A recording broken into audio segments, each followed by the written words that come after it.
정치인과 유튜버의 타깃이 된 여대생들 동덕여대에 민주는 있는가? 지난해 11월 동덕여대 본관 앞 작은 로비는 본래 학생들의 웃음소리로 가득해야 할 공간이었다. 그러나 학생들이 남녀공학 전환 검토에 반발해 점거 농성을 시작한 순간부터 이곳은 얼어붙은 침묵과 불안이 뒤섞인 최전선이 되었다. 미끄러운 겨울바람이 로비 문틈을 스치고 마스크 너머로 가려진 얼굴 위로 긴장감이 맺혔다. 이들은 라면 한 봉지와 담요 하나로 연명하며 5개월간 단 하루도 쉬지 않고 외쳤다. 민주 요구? 징계와 고소로 답한 학교. A씨는 지금도 떠오르는 첫날의 공포를 잊지 못한다고 말했다. 우리는 단지 의견을 묻길 원했을 뿐인데 학교는 불법 점거라며 40여 명 학생에게 징계 처분과 형사고발을 감행했다. 대학이 학생 보호가 아닌 처벌을 먼저 꺼내든 순간 민주라는 단어가 얼마나 공허하게 들리는지 뼈저리게 느꼈다. 총학생회가 신변 보호를 공식 요청했을 때 돌아온 답변은 관리 권한 밖이라는 한 줄이었다. 캠퍼스 내 설치된 CCTV도 비상벨도 어느 것 하나 여성 학생들의 안전을 지켜주지 못했다. 그 사이 정치권과 유튜브 채널은 학생들을 정조준했다. 이준석, 한동훈, 폭도 프레임에 기름 붓다. 보수 진영의 대표적 정치인 이준석 개혁신당 의원과 한동훈 전국민의힘 대표는 잇따라 SNS에 학생 폭도 집단 찐더 갈등 조장 세력이라는 문구를 올리며 여론에 기름을 부었다. A씨는 방송에서 정치인들이 우리를 지목할 때마다 마치 법정이 아닌 공개 처형장에 선 것 같았다고 말했다. 새벽에 들이닥친 유튜버의 카메라 플래시. 가장 충격적이었던 장면은 새벽 2시였다. B씨는 유튜버들이 공격적으로 들어온다는 소문이 돌았는데 정말 카메라 조명에 눈이 멀 정도였다고 회상했다. 낯선 사람들이 본관 문을 부수진 않았지만 그들이 설치한 삼각대와 붉은 조명만으로도 농성장의 공기는 순식간에 경계심으로 얼어붙었다.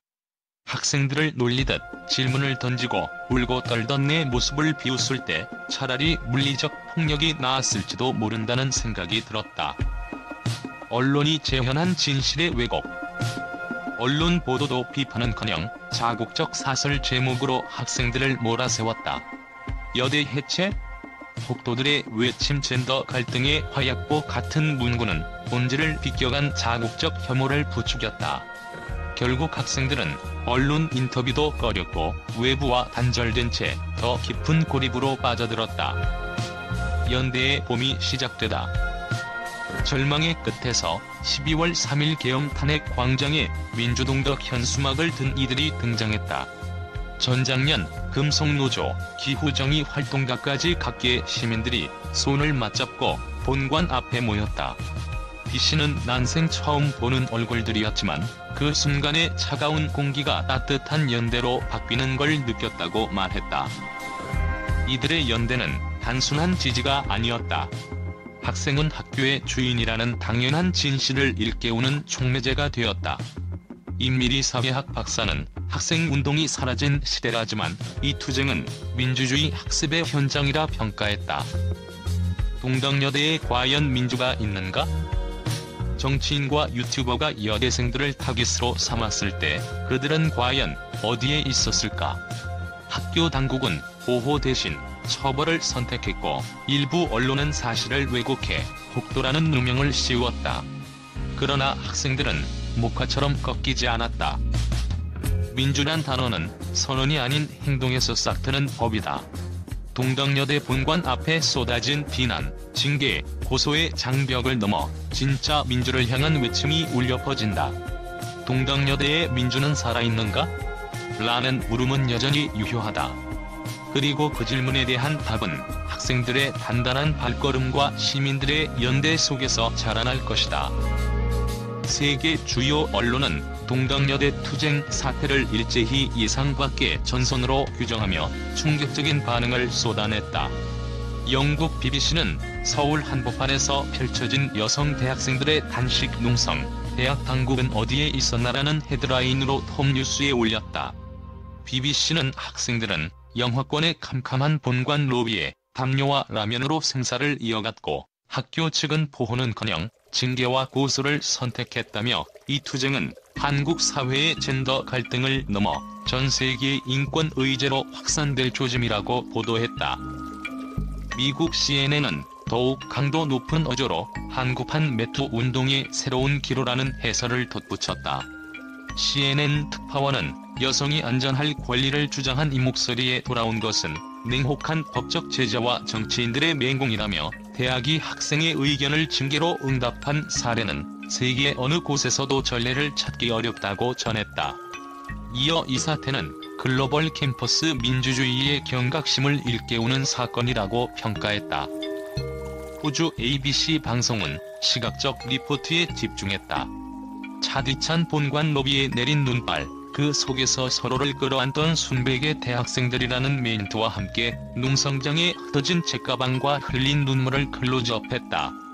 ABC는 12월 3일 탄핵 광장에서 민주동덕 깃발이 펄럭이던 순간이야말로 진정한 연대의 서막이었다고 전하며 국경 없는 연대라는 메시지를 전 세계 시청자에게 던졌다. 프랑스 AFP 통신은 대학 당국의 무관심은 국제사회에 거대한 후폭풍을 몰고 왔다며 학생들을 향한 징계가 오히려 국제적 지지를 불러 모았다고 분석했다. AFP는 동덕여대 사태는 국가 권위와 시민권 보호라는 보편적 가치를 시험대에 올려놓았다고 평가하며 전 세계 대학이 이 사건을 교훈으로 삼아야 할 것이라고 덧붙였다. 더욱이 유네스코는 공식 성명을 통해 모든 교육기관은 학생을 보호하고 자유로운 토론의 장을 제공해야 한다고 경고했다. 국제인권단체인 아멜리스트 인터내셔널은 한국 정부와 대학 당국에 즉각적인 징계 철회와 대화 재개를 촉구한다는 성명을 발표하면서 동덕여대 투쟁을 세계의 인권운동의 상징으로 규정했다. 이처럼 동덕여대 본관 농성은 단순한 대학 내부 분쟁을 넘어 지구 반대편 언론과 인권기구까지 주목하게 만든 충격적 사건으로 기록되었다.